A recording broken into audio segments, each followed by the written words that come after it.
శ్రీమాత్రే నమ. జయ గురు దత్తాత్రేయ నమ. ఈ వీడియోలో మనం శ్రీ క్రోధినామ సంవత్సర ఉగాది ఫలితాలు తులారాశి వారికి ఏ విధంగా ఉండబోతున్నాయి అన్న విషయాన్ని మనం ఈ వీడియోలో పరిశీలిద్దాం. ముఖ్యంగా ఈ ఉగాది పంచాంగ శ్రవణం ద్వారా ఈ తులారాశి వారికి ఆదాయ వ్యయాలు, రాజపూజ్యం, అవమానాలు వలన అసలు జాతకుడి యొక్క ఈ బ్యాలెన్స్ షీటు, అతను ఆర్థిక పరమైన స్థితి ఏ విధంగా ఉంటుంది, జాతకుడు దాన్ని ఏ విధంగా ప్లాన్ చేసుకోవాలి అనే విషయాన్ని ఈ వీడియోలో మనం తెలుసుకునే ప్రయత్నం చేద్దాం. మరి ఈ తులారాశి వారికి ఆదాయం 2, వ్యయం 8 కనబడుతుంది. స్వభావసిద్ధంగా తులారాశి వారికి ఎప్పుడూ కూడా వాళ్ళు వ్యక్తిగతంగా సంవత్సర ఫలితాలతో సంబంధం లేకుండా ఆదాయం కన్నా ఖర్చు ఎప్పుడు ఎక్కువగానే ఉంటుంది. వాళ్ళు చూసిన వాళ్ళకి ఏదో ఆర్థిక పరంగా వీళ్ళు బాగున్నారు అనిపించాలి తప్ప ఖచ్చితంగా వాళ్ళు కొద్దిగా డెఫిసిట్లోనే వాళ్ళ యొక్క వ్యవహారం నడుస్తుంది. అది ఎంత గొప్ప వ్యక్తి అయినా వాడు స్థాయిని బట్టి ఏ కారులోనో ఏదంటే ఏ బిల్డింగ్లోనో బిజినెస్లోనో కంపల్సరీగా ఉండడం జరుగుతుంది. కానీ ఎప్పుడు కూడా వాడు ఎక్స్పెండిచర్ తన స్థాయిని మించే ఖర్చు పెట్టడం జరుగుతుంటుంది. అది తులారాశి వారికి జన్మతా వచ్చినటువంటి అలవాటు, హోదా, ఒక విధంగా వాళ్ళు అదృష్టం కూడా. సో ఈ కారణం వల్ల ప్రస్తుత సంవత్సరం మాత్రం వీళ్ళు చాలా జాగ్రత్తగా వీళ్ళ ఫైనాన్స్ విషయాన్ని ప్లాన్ చేసుకోవాలి. అంటే ఆదాయం 2 మాత్రమే వస్తుంది, వ్యయం 8. అంటే ఎక్కువ ఖర్చులు జరుగుతూ ఉంటాయి. ఉదాహరణకి ఏదన్నా ఒక ప్రయాణం చేయాలి, హైదరాబాద్ నుంచి బహుశా మనం ఢిల్లీ వెళ్ళవలసి ఉంటే మరి ఎకానమీగా ప్రయాణిస్తే ఓకే, కానీ ఏదో ఫ్లైటు అక్కడ నుంచి ఇంకో లగ్జరీగా ప్రయాణిస్తే ఈ విధంగా ₹2 వెళ్ళవలసిన దానికి ₹10 ఖర్చు అవుతుందన్నమాట.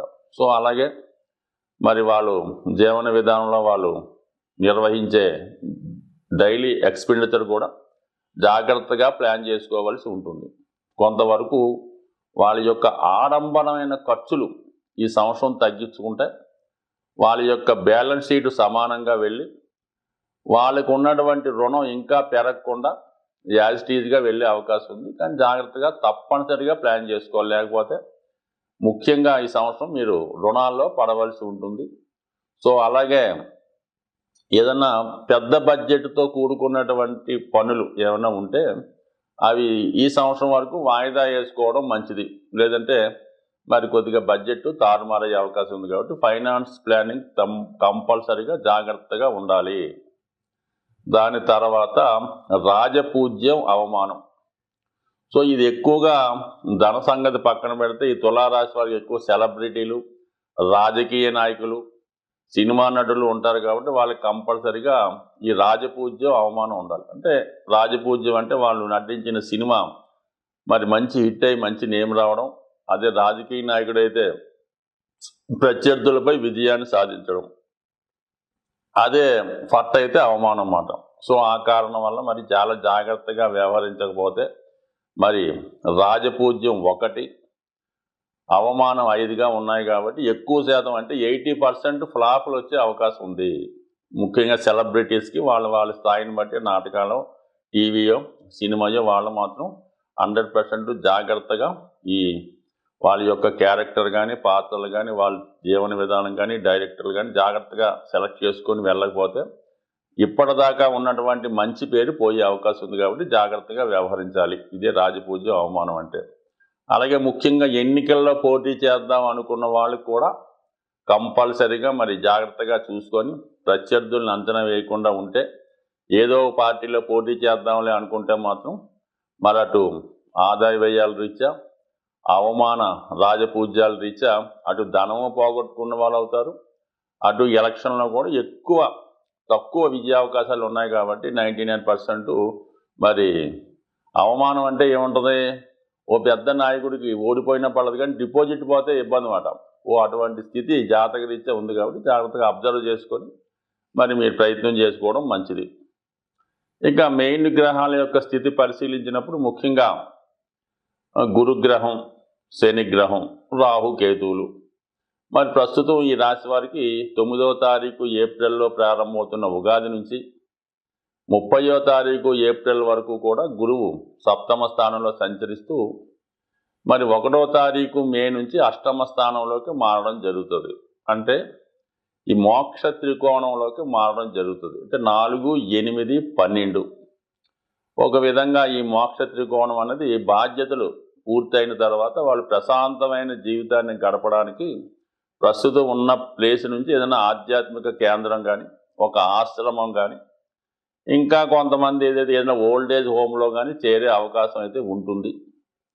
అదే విద్యార్థులైతే ఏదైనా మంచి ఆశ్రమ పాఠశాలలోనూ విదేశంలో విద్య అభ్యసించడము, కుటుంబాన్ని విడిచిపెట్టి కంపల్సరీగా దూరంగా హాస్టల్లో చదువుకోవడం జరిగే అవకాశం ఉంది.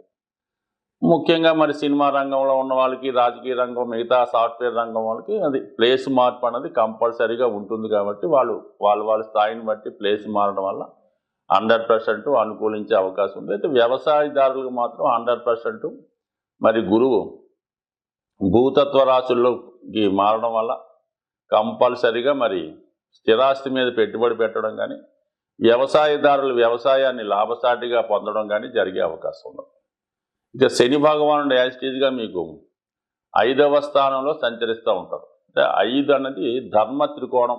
5, 9 రాశి లగ్నం 1, 5, 9 యాక్టివేట్ అవుతాయి. కాబట్టి జాతకుడు చాలా క్రమశిక్షణతో, చాలా నిజాయితీగా, కఠినమైన నియమాలు పాటిస్తూ చాలా ప్రశాంతంగా ఉండే అవకాశం ఉంది. సో ఏదన్నా వాళ్ళ యొక్క ఆహారపు అలవాట్లో కానీ, లగ్జరీస్లో కానీ చాలా వరకు తగ్గించుకొని, చాలా వరకు నిడారంబరంగా, నిస్వార్థంగా, చాలా సింపుల్గా జీవన విధానం సాగించే అవకాశం ఉంది.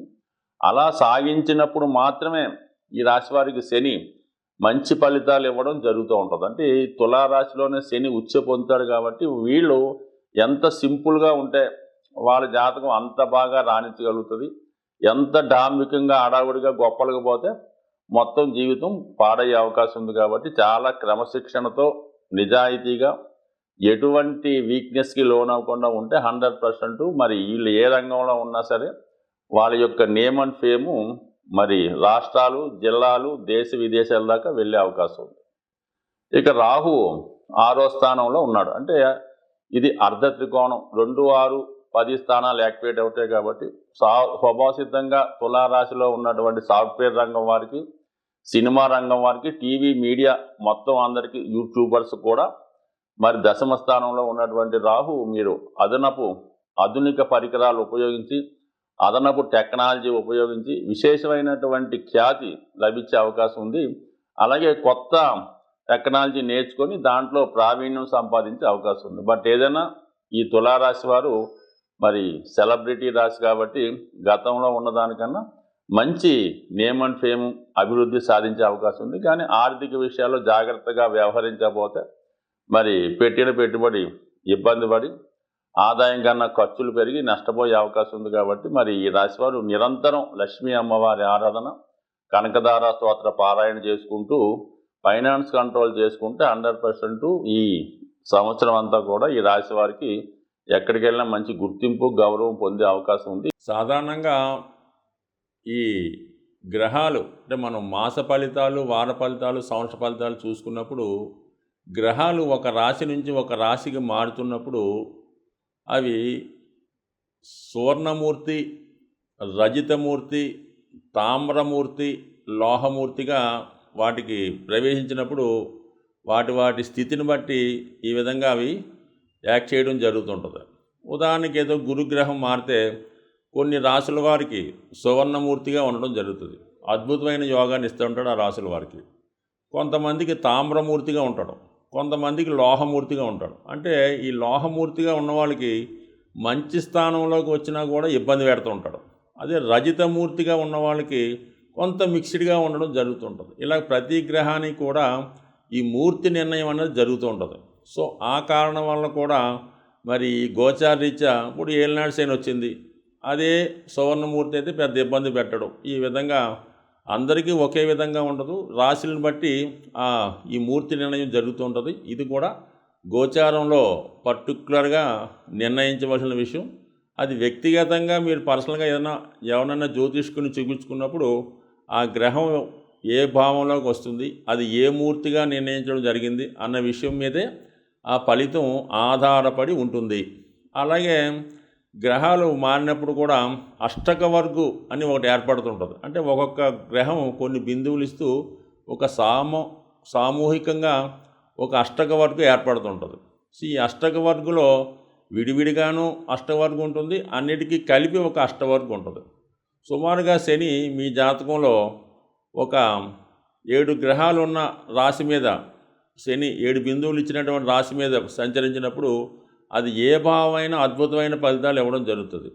అది 11లోకి వచ్చినా కూడా శని భగవానుడు 0 బిందువుల మీద ప్రయాణిస్తుంటే ఎట్టి పరిస్థితుల్లో కూడా మీకు ఉపయోగించడం చాలా ఇబ్బంది పెడుతుంటాడు. అందువల్ల ఈ అష్టవర్గంలో బిందువులు, ఈ మూర్తి నిర్ణయం రెండూ కూడా ఈ జ్యోతిష విధానంలో చాలా ఇంపార్టెంట్ అయినవి. ముఖ్యంగా గోచార సంబంధించిన విషయాల్లో ఈ 2 విషయాలు, అంటే ఒకటి ఈ మూర్తి నిర్ణయం, 2 ఈ అష్టకవర్గ బిందువులు పూర్తిగా పరిశీలించిన తర్వాత మాత్రమే ఆ గ్రహం ఇచ్చే ఫలితాన్ని నిర్ణయిస్తే ఇంకా అనుకూలమైనటువంటి అక్యురేట్ ఫలితాలు మీరు పొందగలిగే అవకాశం ఉంటుంది. ఇది ఎక్కువగా ఈ ఉత్తరాది రాష్ట్రాల్లోనూ తమిళనాడులో కూడా ఈ సిస్టాన్ని అమలు చేస్తూ ఉంటారు. సో మరి తీరుకున్న వాళ్ళు జ్యోతిష్కులు కూడా పరిశీలించవచ్చు. అలాగే జ్యోతిష్ అభిమానులు కూడా ఈ విషయాన్ని దృష్టిలో పెట్టుకొని మీరు జ్యోతిష్కుడిని సంప్రదించినప్పుడు ఈ విషయాన్ని కూడా తెలుసుకుంటే మీకు ప్రతి సంవత్సరం మీరు జన్మ జాతకంలో ఈ అష్టక వర్గు సీట్ ఒకటి ఉంటుంది అన్నమాట. రవికి ప్రత్యేకంగా, శనికి ప్రత్యేకంగా ఉంటుంది, అన్నీ కలిపి ఒకటి ఉంటుంది. అది తీసుకోవడం వలన మీకు మీరే రవి మారినప్పుడు ఎన్ని బిందువుల మీదకి వచ్చాడు, రవి 6 బిందువుల మీదకి వచ్చాడు, ఈ నెలంతా 100% బాగుంటుంది. రవి 4 బిందువులు వచ్చాడు, యావరేజ్గా ఉంటుంది. రవి 0 బిందువు మీదకి వచ్చాడు, చాలా దరిద్రంగా ఉంటుంది. సో ఈ విషయాన్ని కూడా మీరు గమనించి నిర్ణయించుకుంటే మీరు ఖచ్చితమైన ఫలితాలు పొందుతారు. జ్యోతిష్యం మీద నమ్మకం కూడా పెరిగే అవకాశం ఉంటుంది. స్వస్తి.